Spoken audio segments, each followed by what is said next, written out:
On May 14, 2018, Ann Johnson reported her daughter missing to the Nassau County Sheriff's Office north of Jacksonville, Florida.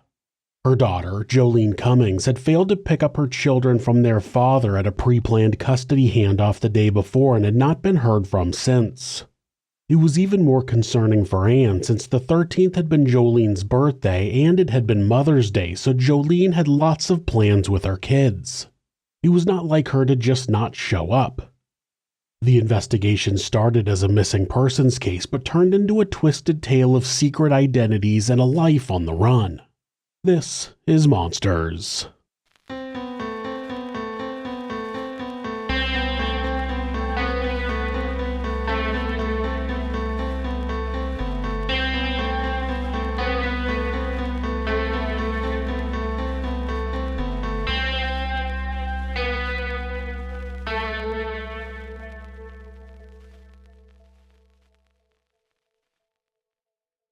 Joleen Jensen was born on May 13, 1984 and grew up with her mother and stepfather in Nassau County, Florida, which is the area between Jacksonville and the border with Georgia.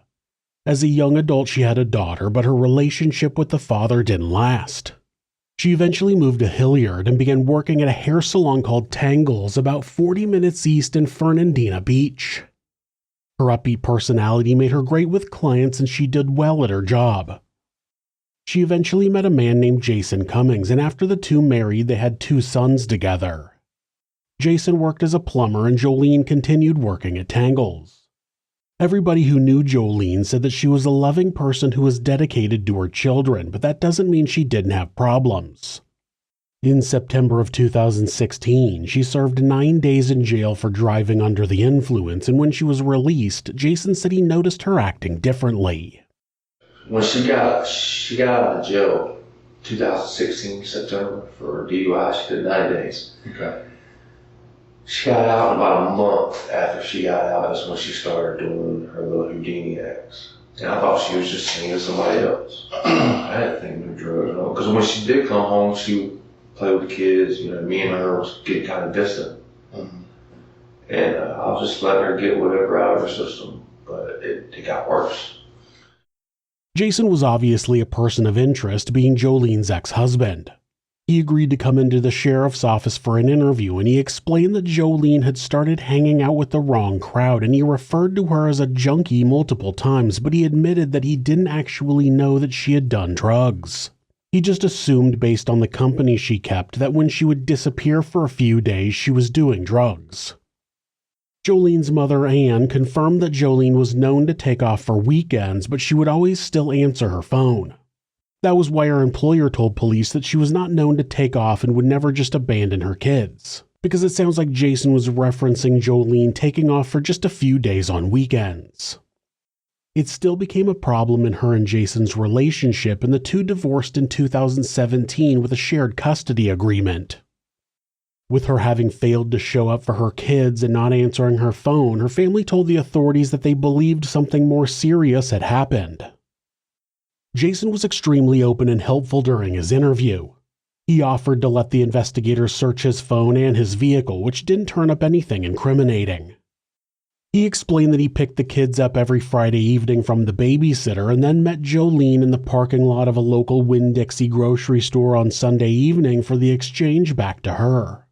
He said they had an amicable relationship but didn't usually talk during the week, so the last time he had seen her was on Sunday, May 6th, when they exchanged the kids.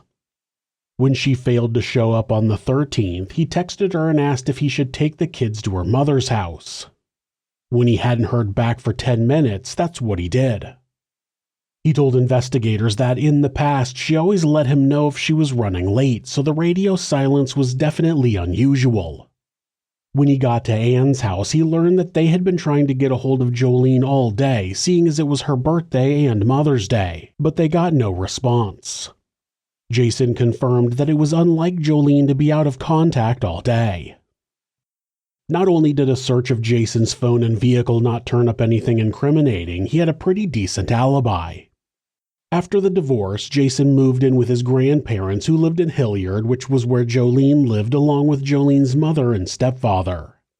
Jason worked for a plumbing company in Jacksonville, and it was a typical daytime job during weekdays. He would drive his personal vehicle, a Toyota Venza, to his foreman's house, and from there they would drive a company vehicle to the job site.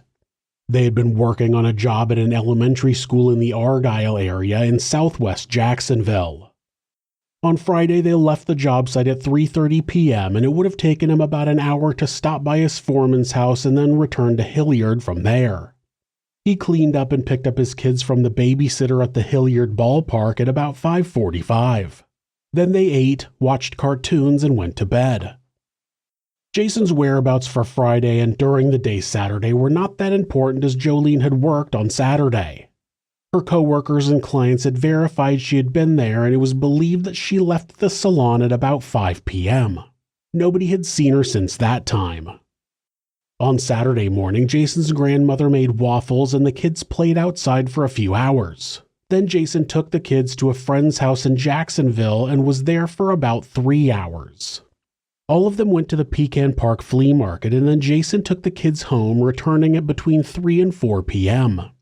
He gave the kids a bath, and his grandparents returned home at about 6 p.m. Then they were all home for the rest of the day. The following morning, Jason ran to a McDonald's to pick up breakfast for the family, and after they ate, he took the kids to his foreman's house so they could play with his daughter. His foreman had just gotten a pool, and the kids played in that all day. He left at 5:15 p.m., went home to get the kids changed so he could meet Joleen for the custody exchange at the Winn-Dixie at about 6 o'clock, but she never showed up. Of course, his friends and family could have lied to help him out, but the detectives didn't seem to see him as a solid suspect. By the time they had talked to Joleen Cummings, they were actually more interested in talking to a different Jason. Joleen had been dating a man named Jason G., and nobody seemed to have anything good to say about him. After looking up his information, they found that not only did he have a criminal record, he had an active felony warrant for his arrest for probation violation. On top of that, investigators found a domestic disturbance report that had been filed by Joleen against Jason G. The report indicated that Jason had become angry when Joleen told him he couldn't stay at her home because he had an outstanding warrant for his arrest. Jason then damaged several cabinet doors in the home before leaving. The report indicated that Joleen stated no physical violence took place during the incident, which I think she meant between her and Jason as opposed to Jason and the cabinets. So a detective called Jason to question him about his girlfriend's disappearance. Jason answered the phone, but as soon as the detective introduced himself, he hung up. When the detective called back, there was no answer. It didn't take long to track him down to a family member's house where he was hiding in a bedroom under a stack of cardboard boxes. Now, to be fair, Jason G. wasn't staying away from law enforcement because he had anything to do with Joleen's disappearance. He simply didn't want to be arrested because of the warrant. He was obviously arrested for that, but when he was interviewed, he told the detective that the last he had heard from Joleen was in the afternoon on Saturday. He claimed she was bombarding him with texts regarding a woman she thought he was cheating with. Was she texting you back? Were you texting her? That's what she texted me. She texted me my cousin's phone number, my dad's girlfriend's phone number, and my cousin's wife's phone number, and then asked me about some girl named Jenna. I mean, she was always coming up with, I don't know where she was getting these girls' names from. She had a damn tap on my, she was in my phone somehow. She knew any text, any phone calls that I got. I mean, and I wasn't messing around. I mean, I honestly do care about her. I didn't hurt her. I didn't have nothing to do with her being missing. I wish I could help in any way. Yeah, that's the way that dude talks, so I won't use any more of his interview. Needless to say, he also had an alibi for Saturday and Sunday and wasn't involved in Joleen's disappearance. Investigators had learned that the other employee who had worked on Saturday was a woman named Jennifer Seibert. A detective called her and left a message asking to speak to her about the situation. The following morning, at 7:45 a.m., Jennifer called the detective back and said she could not be associated with a police investigation and that her name could not be released. She stated that she had an ex-boyfriend who was a stalker and an expert with computers. She claimed that if her name was listed in any report, her ex-boyfriend would be able to track her down. Something that was clearly made up. The detective said he just wanted to know if Joleen had told her about any upcoming travel plans and if she was acting normally when they worked together on Saturday the 12th. Jennifer replied that she and Joleen had worked together until closing time, that Joleen was acting normally, and that she had not mentioned any plans for the upcoming weekend.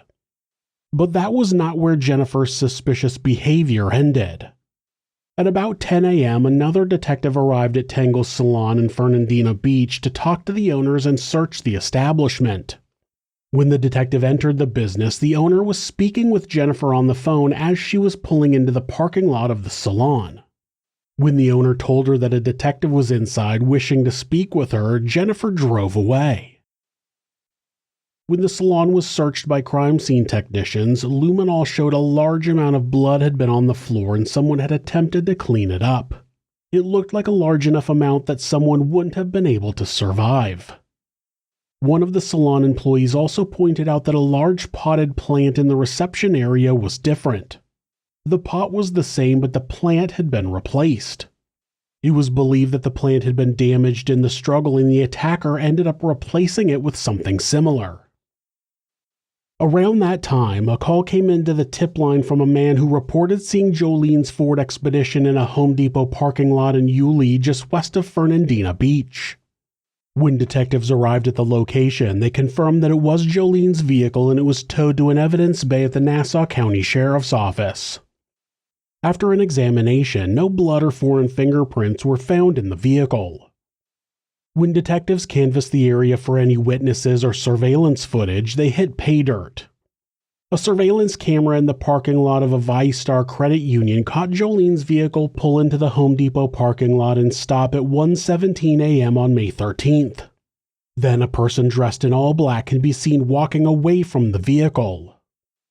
At a nearby gas station convenience store, 1 minute later, their surveillance camera inside the store showed a woman enter dressed in all black wearing black military-style boots.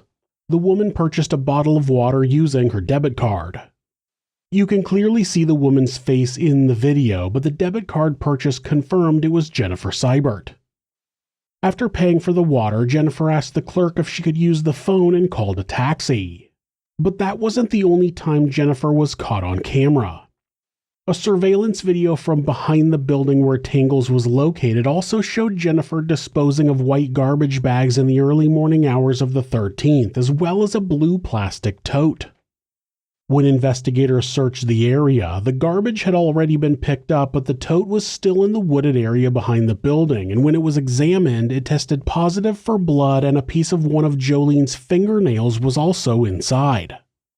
It was clear that something terrible had happened in the Tangle salon on the evening of May 12th, and Jennifer Seibert was clearly involved.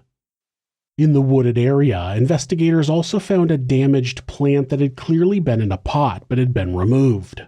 The stalks of the plant were broken about halfway up, and the upper portion of the plant was not found. Since the dumpster contents had been picked up by then, investigators went to the landfill just over the border in Georgia and conducted a massive search. They were searching for anything that could be connected to Joleen, but were unsuccessful. A landfill does a good job of tracking where the contents of each truck goes, and many cases have been solved by searching a landfill, but stuff can get buried fast and it's usually a long shot. At that point, the authorities had to use the blood and a piece of fingernail as evidence that Joleen Cummings was dead. At just before midnight on May 16th, Jennifer's car was spotted at a rest stop parked between two semi-trailers.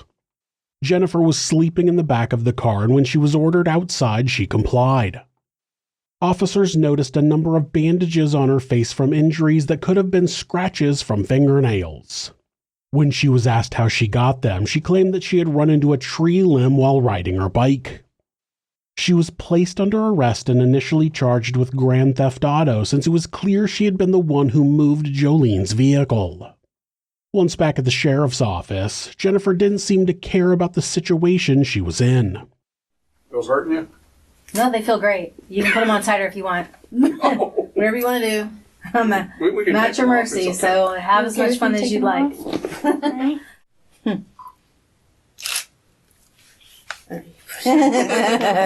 Although Jade, I'm just It is slimming. You can put it. Okay. Thanks.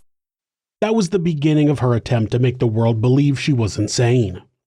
She was definitely crazy. What the authorities eventually uncover will show she's crazy on a certain level, but insane to the point of not understanding her actions, she is definitely not. As Jennifer sat in jail, investigators learned more about her relationship with Joleen. Tangles had been opened by Jim and Vicki Simmons close to 10 years prior. Vicki worked at the salon until health issues made her unable to continue, so she hired a new employee that previous March. That new employee was Jennifer. When Jennifer first started, Joleen seemed to really like her, but that opinion quickly shifted. Jennifer started texting Vicki to tattle on Joleen anytime she was a few minutes late. She also reported that Joleen had given her money out of the cash drawer, but Vicki said there were never any discrepancies when they balanced the books at the end of the day. When Vicki asked Joleen what was going on, Joleen responded that there was something off about Jennifer, but she couldn't put her finger on it. Another employee told investigators that Joleen believed that Jennifer was fake and had told Jennifer that she was going to find out the truth. Vicki also told the detectives that Jennifer claimed her life was in danger from her ex-husband and she was in some sort of witness protection program. Both of those claims were untrue. Investigators collected more evidence that pointed towards Jennifer having killed Joleen. In a storage unit that Jennifer had rented, investigators found a pair of black military-style boots with specks of what looked like blood on them. They also found surveillance footage from a Lowe's home improvement store showing Jennifer purchasing a new plant and potting soil. Then the investigators got the report regarding the contents of Jennifer's phone. Prior to Joleen going missing, Jennifer had searched for information about female murderers and specifically, coworker guilty of murder, missing person, body not found. At just after midnight on May 13th, she searched for indoor palm and variation palm tree.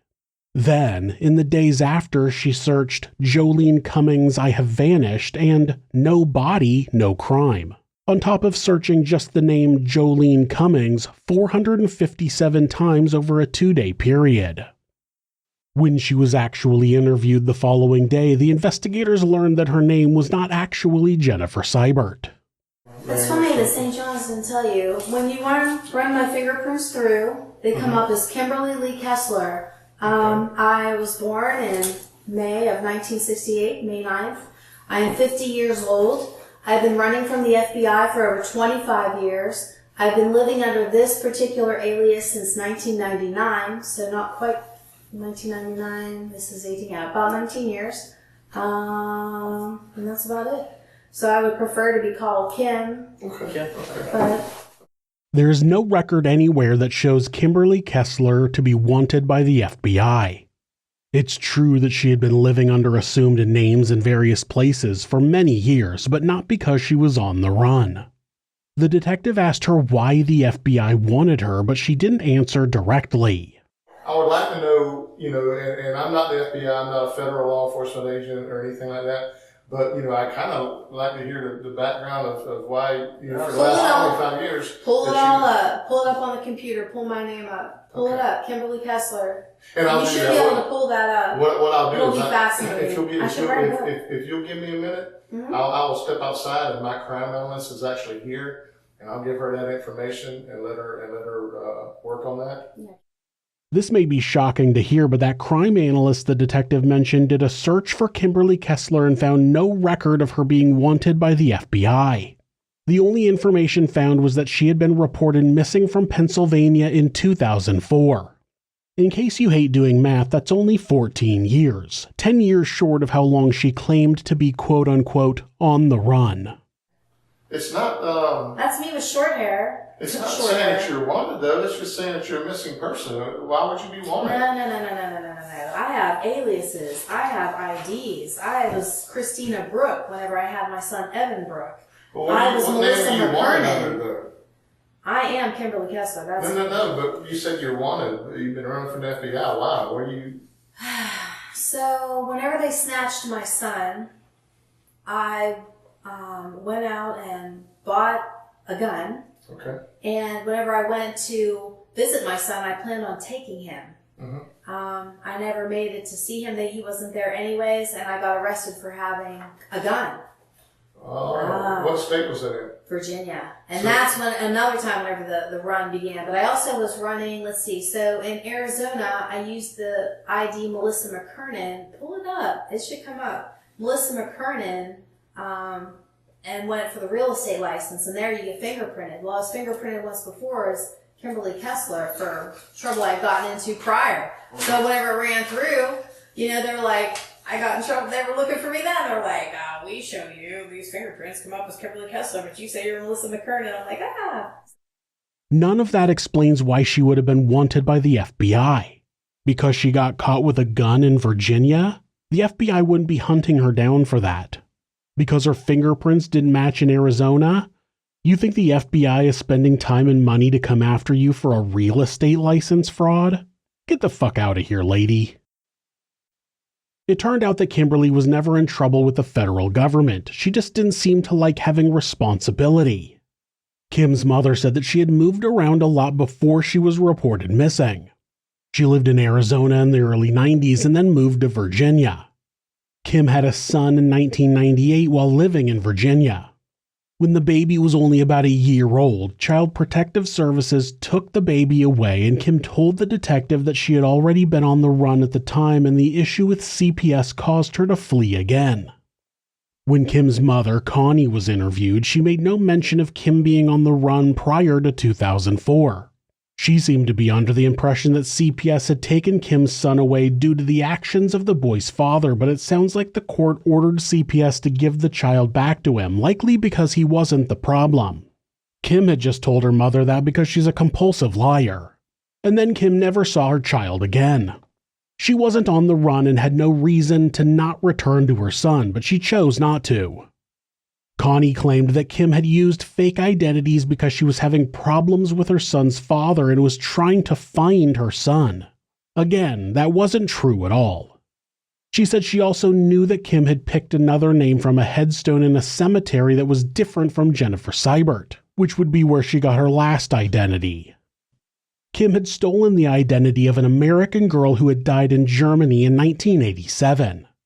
That girl's father, Robert Seibert, spoke with a detective on the phone and confirmed that his daughter, Jennifer Seibert, had died in a car accident when she was 12 while he was stationed in Germany. Not only was Kim a liar and a murderer, but she made that poor man have to relive his daughter's death for her own selfishness. Kim was happy to chat with the detectives as long as they were listening to her claim she had a hard life being on the run from the FBI. But as soon as they brought up all the evidence that showed she had been involved in Joleen's disappearance, she clammed up and asked for a lawyer. Again, Kim was adamant about not taking responsibility for anything. When Kim was finally able to make calls, she called her mother, Connie Kessler, and asked for her help despite not having spoken to her for 14 years. In that first phone call, this is how much Kim asks her estranged mother to bail her out. Okay, then I want to find out if they're going to let you right away if they're going to let you out on bail. Remember, how am I going to bail me out under my name that I'm going under, which is Jennifer Marie Seibert. You just put the money up for Jennifer Marie Seibert. I gave you my social, I gave you my date of birth, I gave you the name, my name, which is, my alias or whatever, so that I've been living under for 19 years. Well, if you really want to help, come and get me out, so, right. I don't even care about a lawyer right now. If you can get me bonded out, I just wanted to make sure that what few belongings I have don't wind up in people's hands that aren't worth a hoot. At least let it be in family's hands. You know what I mean? At least we'll try to call them and see if they can bail me out, so then at least I'll be out.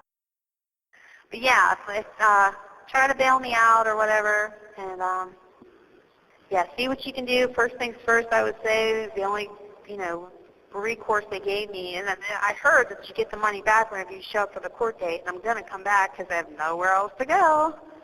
This is it. He told me that he thought you were involved, they think you're involved in a missing person there.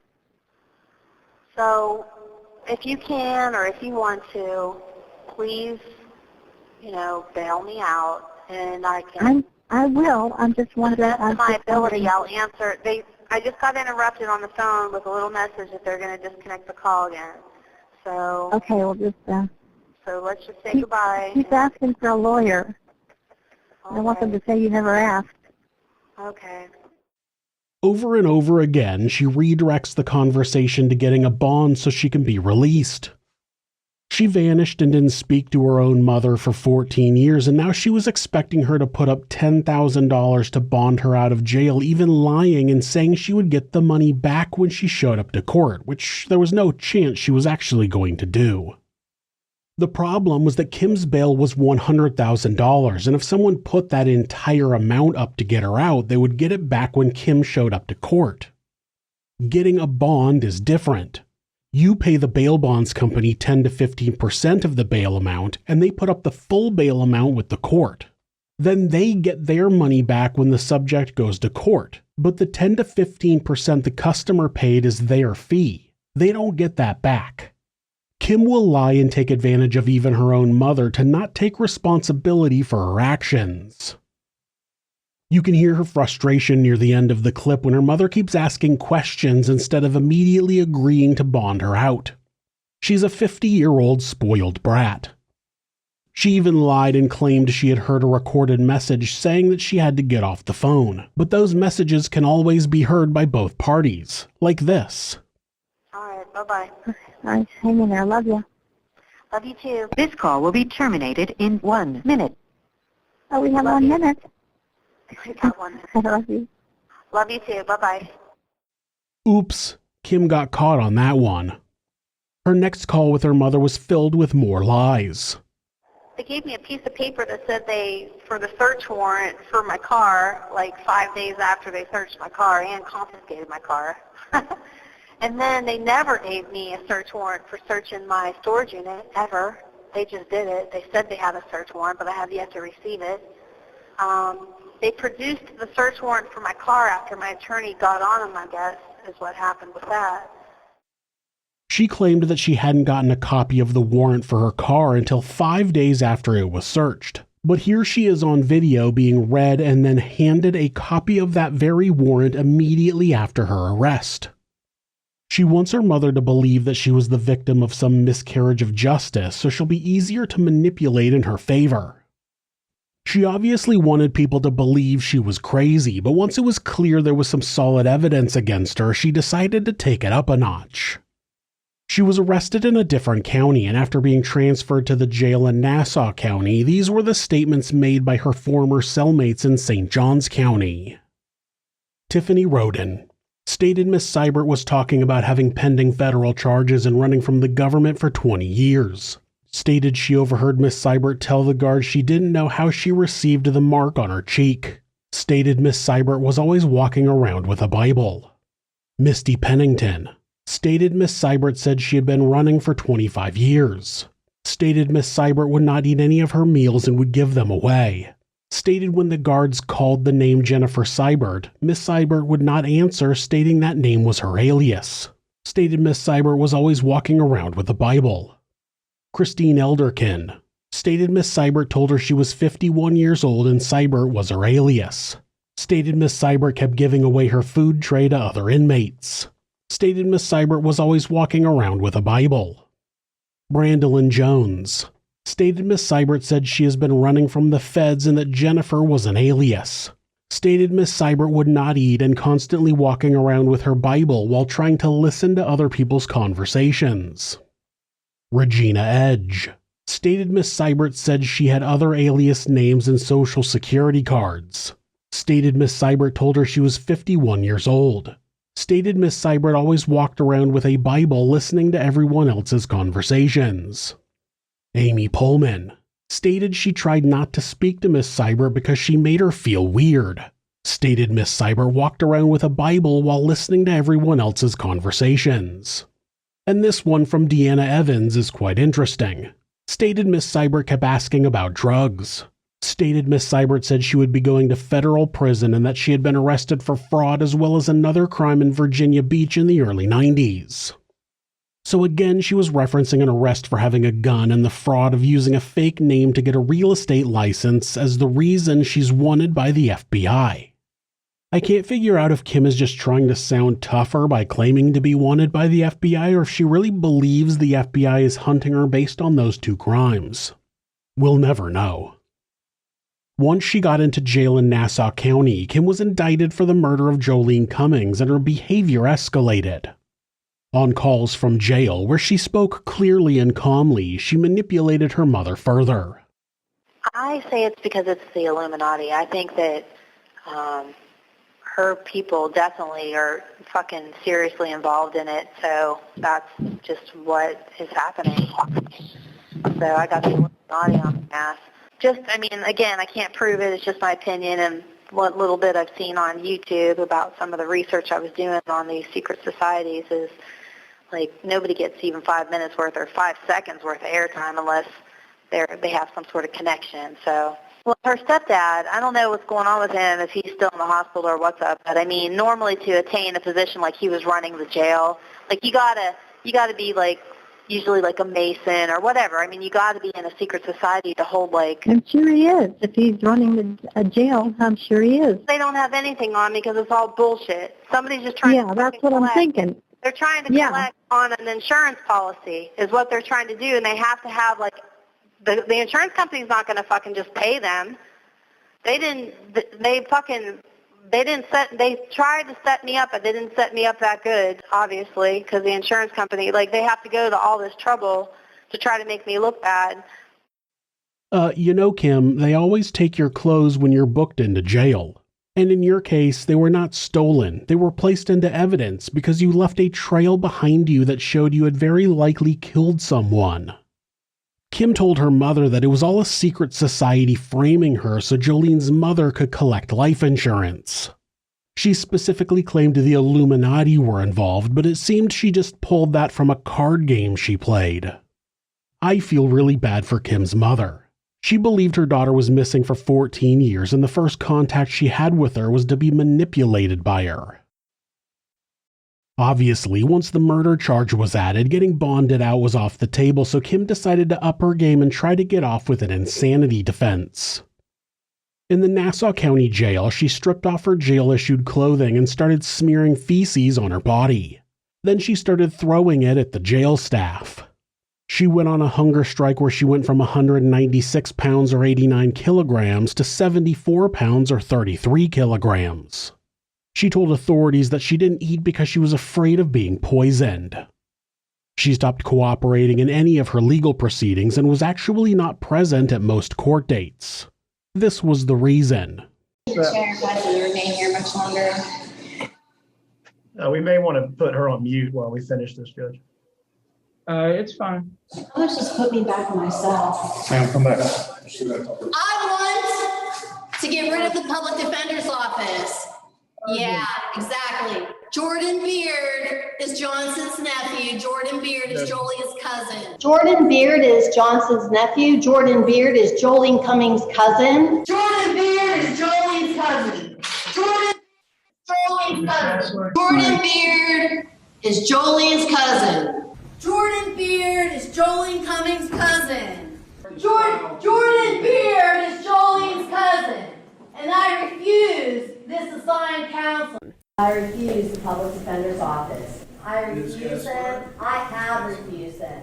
I refuse the public defender's office. They appointed Jordan Beard, Joleen Cummings' cousin, as my public defender. You ready to begin today? No. Okay, Ms. Kessler, today appears that today will be the last day that the state will be presenting evidence, and the defense will then be afforded the opportunity to present evidence today. So I want to make sure you're aware of that. I want to stay here in court and serve your right. I want you to be able to do that. Sure, I can stay up here and I'm going to say what I want, when I want, how I want, which you silenced me for years. You have silenced me for years. So let everyone know this is just the tip of the iceberg. Jordan Beard, public defender, is Joleen Cummings' cousin. along with his brother Josh. Yeah, he swept it under the rug for 3.5 years, along with her father, her stepdad, who runs the jail, who recently retired. He still comes in. She continually yelled that Jordan Beard was Joleen Cummings' cousin. Jordan Beard was one of the public defenders assigned to her case who was not related to Joleen. Not only that, Jordan Beard didn't stay on her case, so she disrupted court over and over again about an issue that was a lie that wasn't even currently relevant. It was an act to look crazy, and at first it worked. Multiple psychologists determined that Kim was not competent to stand trial, but the district attorney's office was not about to lie down. They scheduled a competency hearing and presented witness after witness from people who had seen Kim's behavior at various times from her arrest to her trial. There were the detectives who interviewed her after her arrest. She was calm and clear-headed and obviously not suffering any signs of insanity, not to the point of having not known what she had done was wrong. There was a clear progression of her crazy behavior that matched the likelihood that she would be punished for her crime. A mental health nurse practitioner explained the nuance in how a crazy person would act as opposed to how someone pretending to be crazy would act. That, along with the statements from the jail staff who interacted with Kim, it was clear she was acting crazy, but she was fully aware of what she had done and what the consequences of those actions would be. The judge ruled that Kim was competent to stand trial. Kimberly Kessler's act had not worked. As hard as she had tried over her entire life to never take responsibility for her actions, she was finally being forced to. That didn't stop her from trying, though. She refused to stop screaming that Jordan Beard was Joleen Cummings' cousin, despite that having been proven to be untrue and despite Jordan not being on her legal team. It was all theatrics. She was always removed from the courtroom and spent almost no time attending her own trial. And that's what she wanted. She was being forced to take responsibility for her actions, but she did everything she could to not be involved. She didn't want to see the details of what she had done and face the evidence against her. She could continue living in denial and claiming the authorities were lying. It was selfishness at the highest level. The jury was not aware of any of Kim's outbursts and was instructed by the judge that they were not allowed to use her absence from the trial in any way in their decision about her guilt. The defense used the fact that they had not found Joleen's body, so they couldn't prove that she had been murdered. They also said that the claim that the murder was premeditated had no evidence. But when other employees of the salon testified, they made it clear that Joleen had told Kim that she knew she was fake. Not only that, but Joleen told Kim that she was going to look into her and expose her. It was obvious that Joleen had scared Kim and that Kim believed she needed to stop Joleen. Her internet searches in the days before the murder made it clear she was planning to kill her. On May 4th, she had searched meth addict Joleen, Nassau County, Florida. Then on May 8th, she had looked through sites like Murderpedia and Pinterest for information about autopsies and post-mortem changes in a body. She also did internet searches for death by detox and fentanyl overdose corpse.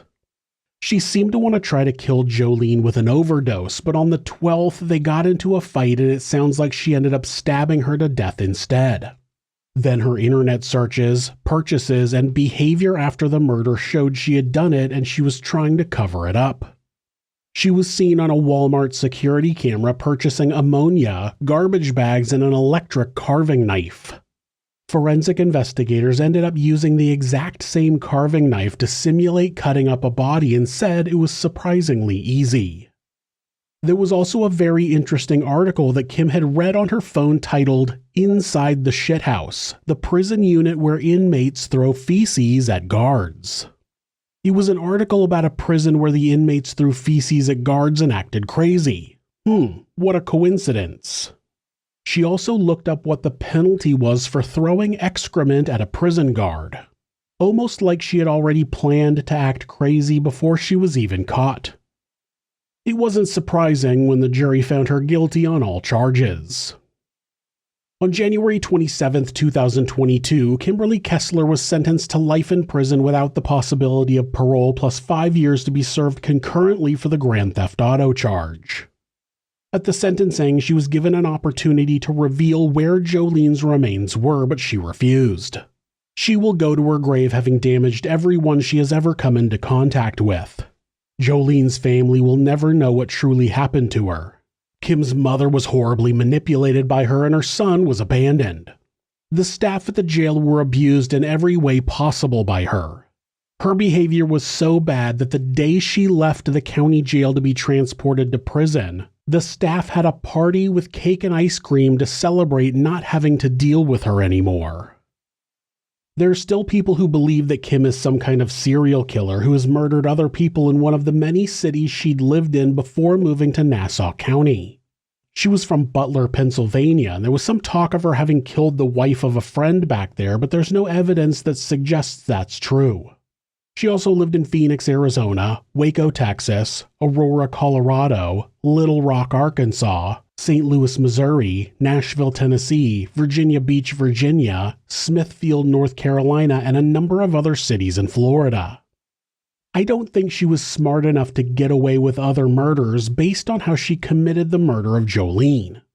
The reason she had moved around so much was because she was the type of person who would up and vanish anytime people started to question her. I think she disappeared from Pennsylvania because her mother was asking too many questions about the situation with her son. When Joleen started claiming she was going to expose her, Kim decided to kill her instead of running, and it was obvious she didn't know how to commit a murder and get away with it. Some people claim the fact that she immediately went out and purchased a cleanup kit showed she had experience, but a lot of first-time murderers go out and buy similar products to clean up their crimes. She didn't check for surveillance cameras, she didn't hide her identity, she didn't use cash. She did internet searches with her own phone. She just bought everything with her debit card, appeared on camera, moved Joleen's vehicle on camera, walked into a convenience store and paid for water with a debit card.